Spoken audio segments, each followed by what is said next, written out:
Hey, we're back, folks. I'm your host, BKP. Good morning from the office, North Georgia's only live online morning show. Now, let me just say this, and I'm going to leave this alone. I just want to remind. Let's go to number 25. Oh, wait. Let me just tell you what's going on. I want to jump into this so fast because I got a lot going on. I've got a guest at 9 and 9:30. This is all the ways you can follow the show right here: phone, email, and social media. Then also we have a guest at 9 o'clock, D.A. King. We're going to be talking about some immigration issues here in Georgia, E-Verify particularly. So D.A. will be with us at 9 o'clock. At 9:30, we will have State Senator Steve Gooch will be with us at 9:30. So today and tomorrow we're dedicating the 9 o'clock hour to Georgia state legislation based on Thursday as crossover day. So we'll talk more about that. Okay, let's go with number 25. Anti-Semitic. Now there's about three things I want to get in here before 9 o'clock. House Dems move vote to condemning anti-Semite amid outrage over Minnesota Representative Ilhan Omar knocking pro-Israel groups. Now, this is the second time, okay, not just that we are aware of. So 25, number 26, here she is, number 26, okay. And here's what I want to say. Leave her up there for just a minute.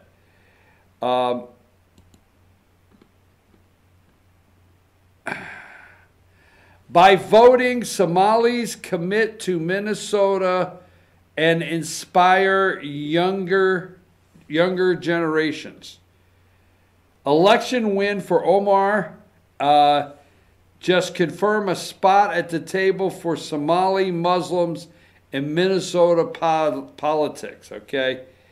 It's true the members of Minnesota's Somali community, many of whom have never been able to vote because of civil war, failed government, and mass displacement. For many, voting is a novelty.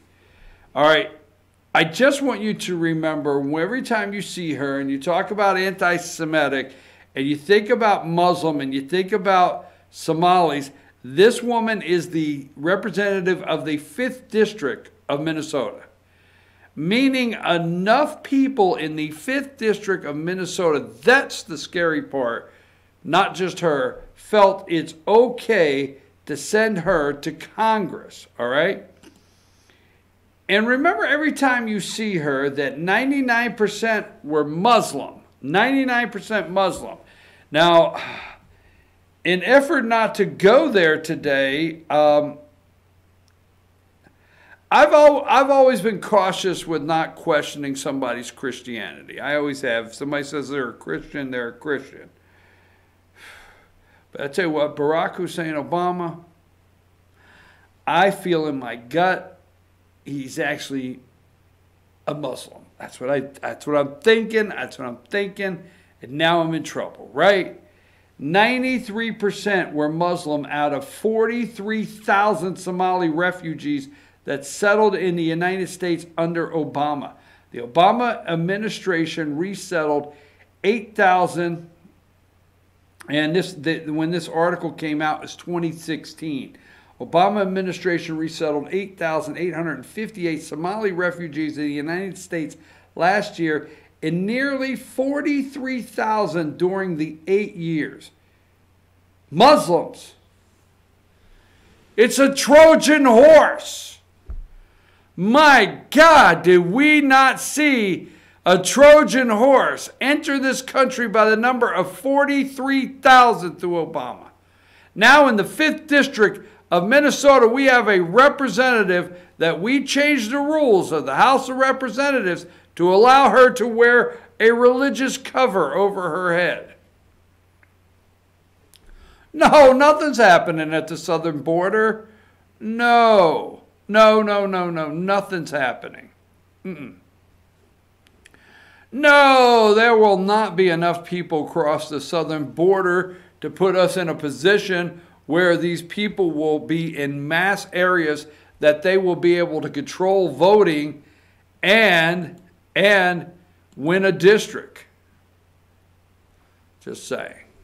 So every time you see her and you hear something anti-Semitic out of her mouth, don't think that the Democrats are really trying to condemn this woman, or they wouldn't have let 43,000 in his 8 years as refugees, knowing 93% of them Muslim, as a Trojan horse. That's what you got. All right, let's go to my next story I want to make sure I cover before I close out here. Let's go to number 36. Now, this concerns me. This is number 36, okay? Now, states are already suing over the national emergency. Here are the states, okay? You can see Colorado, Nevada, Oregon, California, New Mexico, Colorado, Nevada, Minnesota, Michigan, Illinois, New York, Virginia, Maryland, Delaware, New Jersey, Connecticut, and Maine. They are already suing over the president's national emergency that he claims on the southern border so that he could use funds, okay? He can use funds to build the wall. Now, that being said, here you go. Here's Mitch McConnell, number 30. McConnell confirms Senate has enough votes to disapprove of Trump's emergency declaration. So in the House of Representatives, we had several Republicans go over and support this. Now we're going to have the Senate. McConnell confirms Senate has enough votes. They're saying about 10 maybe Republicans, 10 Republicans, to disapprove of Trump's emergency declaration. And their claim is that Congress did not appropriate the funds for that, and they have a problem with the national emergency actually taking funds. Now, I don't think many Republicans have a problem with the national emergency in itself. I think they have a problem with Congress is where you're supposed to appropriate money, and Congress has making it a national emergency and appropriating funds, taking unappropriated funds is where I think some of these people in Congress have a problem, like Rand Paul. Now, that's not why Susan Collins and them have a problem, okay? But the president will be forced to issue his first veto, and he will be issuing it against his very own party, the Republicans, and that will happen. Mitch McConnell claimed a couple weeks ago when the president did this that he supported the president using a National Emergency Act. And now today he says he begged the president not to. So that is happening. Let's go to 34. And I will stay on this one for just a second. What is that? That are the states that filing suit today. Okay? They're the ones filing suit.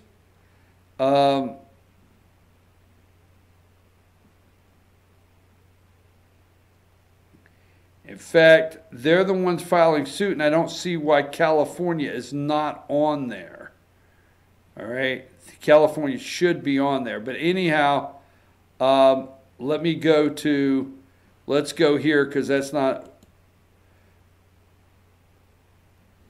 number 35. Oh, I think what I got here, yeah, number 35. Planned Parenthood. How come this is not getting talked about? 20 states to sue Trump administration over abortion rule today. Why is this not being talked about on any of the media?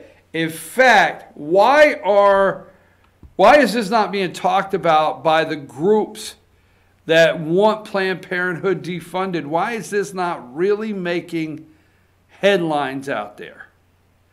Now, we know and I want to bring this story up for a reason, okay? I am in the camp that the whole time the Republicans, All right? The whole time the Republicans had control of the House and the Senate, talking about appropriations.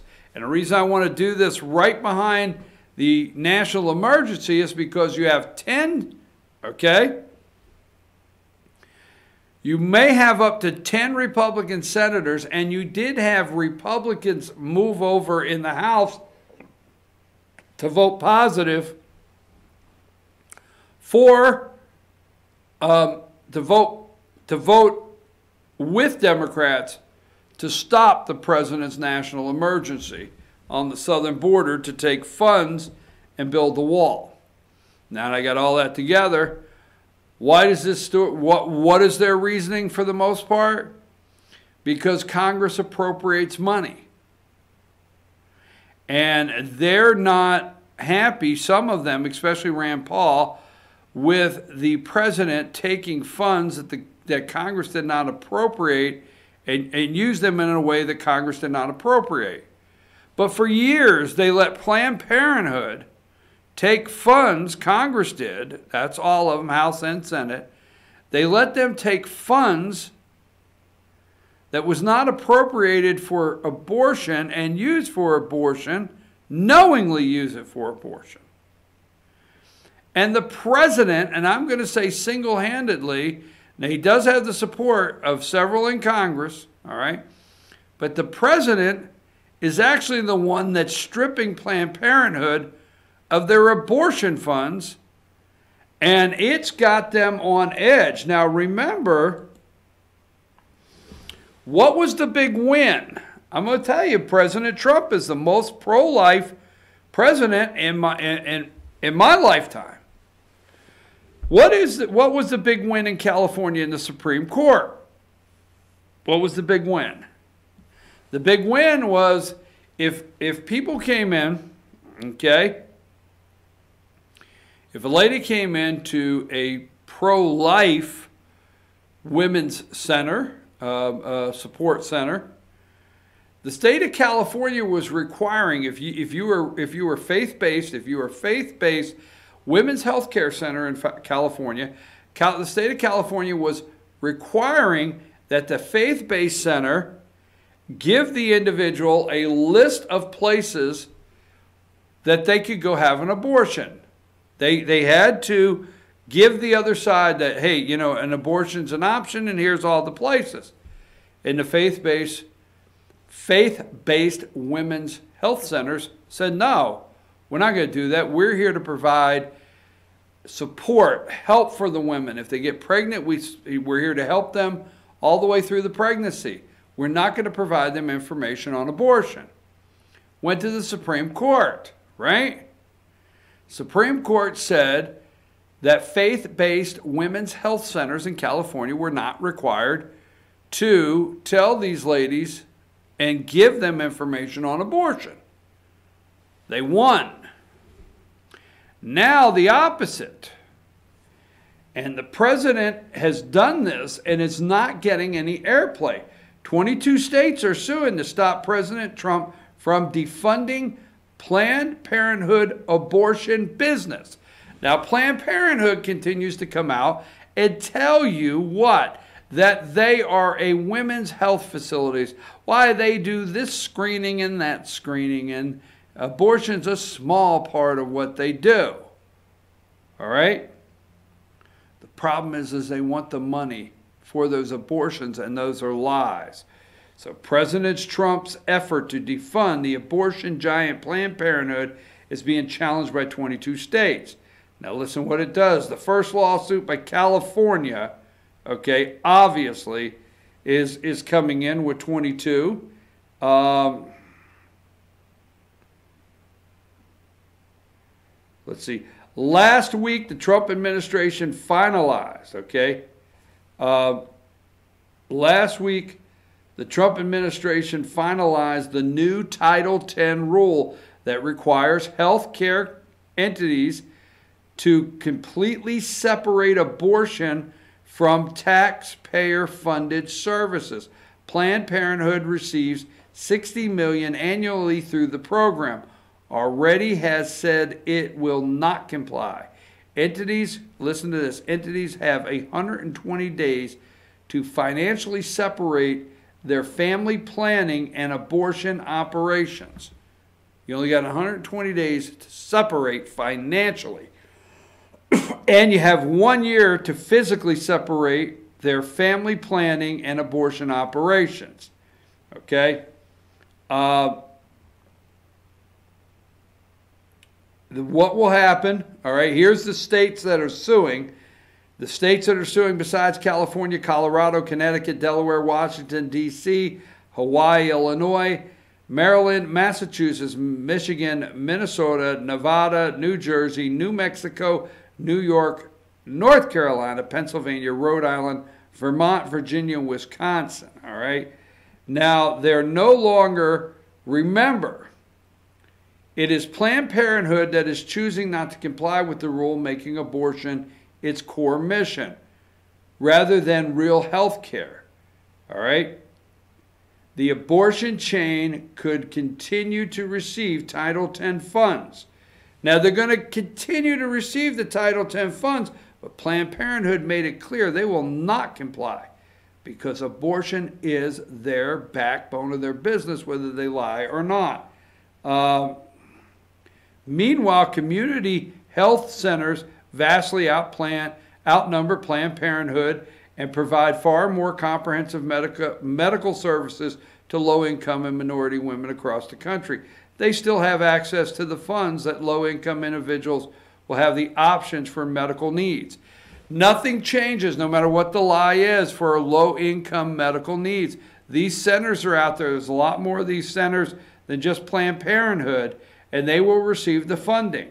Now remember, okay, in 1991, the Supreme Court upheld a rule, a similar rule for President Ronald Reagan, Russ versus Sullivan. Don't forget, this was already done once, okay? Now, for those of you, you need to look further into this, because for those of you that have yelled, much like myself, because our Congress did not act, hey, defund Planned Parenthood, defund abortion. Remember the Hyde Rule. Your tax money cannot go to fund abortion. Abortion may be legal. Planned Parenthood lies and uses that funding. So what this says is you can't have a women's health center under the same roof as an abortion clinic.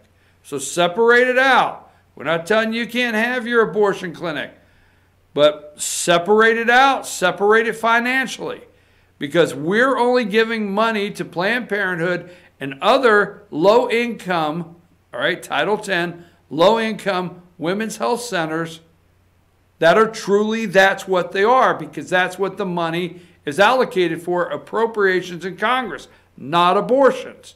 So you got to separate it out. So remember, in 1991, and the United States Supreme Court upheld the rule, Ronald Reagan administration, Russ versus Sullivan. However, because of lengthy legal challenges, the rule never went into effect. And then pro-abortion, okay, pro-abortion, President Bill Clinton eliminated the rule when he took office soon after the Supreme Court decision. So the Supreme Court basically upheld Title X that President Trump is putting back in. Ronald Reagan, for you Ronald Reagan supporters, for those that saying that Trump has taken over the Republican Party and has taken it somewhere that we've never seen, this is almost exactly what Ronald Reagan did. It went through the courts upheld it, but by time the Supreme Court said upheld it, Title X with Reagan, Bill Clinton had become president of the United States and overturned it. So if you want Planned Parenthood abortions defunded, please follow this story. Please pay attention to this story. One more thing. One more thing on this. Not on this. One more thing before we go to break, because I have my guest coming up. Electoral College. This is a story that's, let's put this guy up, number 27, so we can have it. Okay. 2020 presidential field expands and shrinks. Former Colorado Governor Hickenlooper declares Eric Holder decided not to run. We'll talk about that. But here's former Governor Hickenlooper of Colorado, and I want to leave him up there for a minute while I talk about this next story, because I don't think we're paying enough attention to this. I know we get caught. I understand the 80, okay? I understand the 80 people they sent notices to. They want information. I understand that they're all going after the President of the United States. I got all that. But I want you to watch something, because you keep hearing, I got it here. Come on. Where's my story? Okay. All right, this came out March 3rd. I read this story when it was a bill in Colorado State Legislature. I read this story probably almost a month ago, okay? I was looking at this because all the discussion on getting rid of the Electoral College, pay attention please, all the discussion getting rid of the Electoral College and going with the popular vote, all right? You need to pay attention that states are doing something to circumvent the Electoral College. And you need to be very concerned with this story. Blue states band together looking to bypass Electoral College. So if you happen, now listen to this, a plan to circumvent the Electoral College is gaining momentum. This is a story on the Hill 2 days ago from the Hill. I read about this somewhere out in Colorado about a month ago when it was actually a piece of legislation. A plan to circumvent the Electoral College is gaining momentum among blue states after Democrats suffered two crushing defeats in presidential elections over the past 2 decades. The plan has been given the new impetus after Colorado Governor Jarrett Polis, I guess, said this week that he will sign the bill to have his state become the 12th state, there's 12 now, along with the District of Columbia, to join the National Popular Vote Interstate Compact. The states making up the compact, which already include New York, Illinois, all of New England states with the exception of New Hampshire, would commit to, now listen to this close, would commit to awarding their electoral votes to whomever wins the popular vote nationally, regardless of the results of the Electoral College. So far, these states with Colorado add up to 181 electoral votes, needing 270 to be president. 181. So, what this means, if Trump would have won, and you got to pay attention to this, very close. And you can't say, well, these states are gone. They're gone. They'll never be red again. You just can't go and say that. And you got to look at Colorado with the latest legislative that the governor's piece of legislation that the governor's getting ready to sign. There's something about this wrong. One person, one vote, right? I know the argument on why. I know exactly the argument on why they want to go popular vote.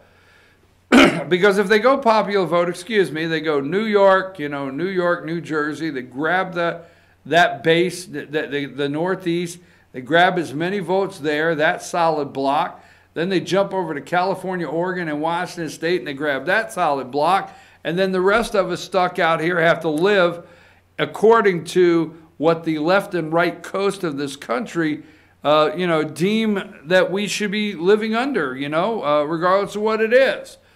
That being said, we have to protect the Electoral College, so, Idaho is relevant. Iowa is relevant. North and South Dakota is relevant. Montana and Wisconsin, Wyoming. It doesn't matter, the population. Our republic was put together to make sure every single state we accept, they applied for statehood. We took them in whenever it was, whatever date. You look at your state, outside the original 13 colonies, you look at your state and see what day you were accepted into the Union. When you got accepted into the Union, we did not know what your growth plan was, what population would be. What we did do is make sure every single state had equal power within the Republic. No state could overpower another state within the Republic. And my God, why don't we understand that? So if you're a voter in Colorado and you go to the polls and you pull the lever for President Donald J. Trump, and you actually pull the lever enough to where Donald J. Trump wins the state of Colorado, I'm serious, pay attention. He wins the state of Colorado, and it has, 18 electoral votes or whatever they got out there in Colorado, 11. If Hillary Clinton wins the popular vote, those delegates go to the winner of the popular vote, discarding your vote totally. This needs to be paid attention to, how they're going around the Electoral College layout to circumvent the whole thing with popular vote. So now exactly what you're saying is, hey, you know what? What's the big deal? These states are gone. What about in 2020 if more states get Democrat control? What if? What if more states get some Democrat control and they decide they want to go with popular vote and they put the bill before the governor? Well, that doesn't matter. The state's still not going to the state's still not going to vote for Hillary Clinton. Well, she's not running. No, it don't matter how red your state votes for your president. If they do that, electoral votes go to the popular vote winner. I'm just telling you, you got to pay attention to this one. Probably you got to pay attention to all these very close. I know what I'm pushing this morning. I apologize for coming across that way, but I'm very concerned on the popular vote push in these states, because in 2020, if more states become blue in their state, look at Virginia up here, all right? In the list, okay, New England, New Hampshire, New York, New Hampshire's not in it, Illinois, New England, there's 12. I don't think Virginia is in it yet. Virginia's in it yet, but look at Virginia State House. It's only controlled by one Republican legislator. Virginia could flip just like that next time. And next thing you know, you got a corrupt governor, Ralph Northam, that'll kill kids. Yes, you got Ralph Northam that'll kill kids. You've got a Democrat House in Virginia, and they pass a bill that says, hey, you know what? Whoever wins the popular vote gets our delegates. What happens in North Carolina? Just list goes on. I'm your host, BKP. Good morning from the office. We're North Georgia's only live online morning show. We're going to take I'm just telling you, we got to watch that. Now, look, if you have any state questions concerning the state of Georgia's legislation, don't hesitate to send those to us. I want to really talk, like I said, you got Planned Parenthood being defunded, 80-some. We got a lot to do in the next 2 years if you're in the Republican Party. A lot to do. Let's see here. Let me tell you who I got coming up. Stay with me.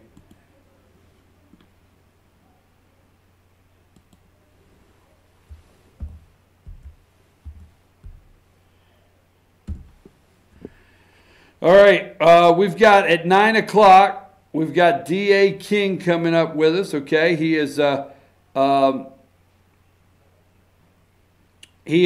nationally known nationally known on immigration, and he's going to talk about some things under the Gold Dome concerning immigration. And then at 9:30, we're going to have State Senator Steve Gooch. I'm going to take a brief break. We're going to come back at 9 o'clock, and D.A. King's going to be with us. I'm your host, BKP. Take us a break.